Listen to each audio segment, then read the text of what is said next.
Mga kuya, samahan nyo akong magluto. Gisahin na sibuyas at bawang sa margarine, ilagay ang gulay.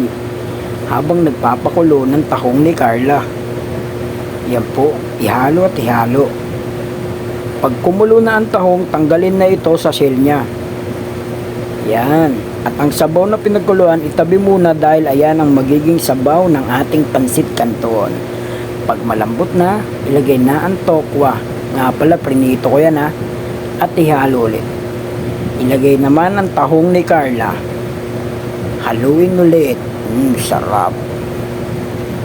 Muli, ilagay naman sunod ang sabaw na pinagkakuluan ni tahong ni Carla at 2 takal. Haluin muli. Halo lang ng halo. Maglagay ng isang purot na asin, paminta na durog, at haluin ulit. Diba? Napaka-basic.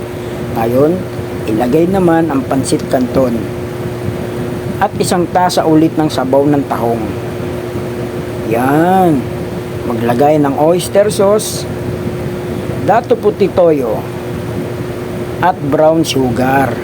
Matamis pa sa pagmamahal yan, tol.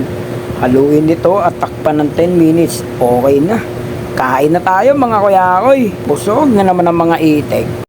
Ikaw, kumain ka na ba? Tara, kain tayo. Bye-bye!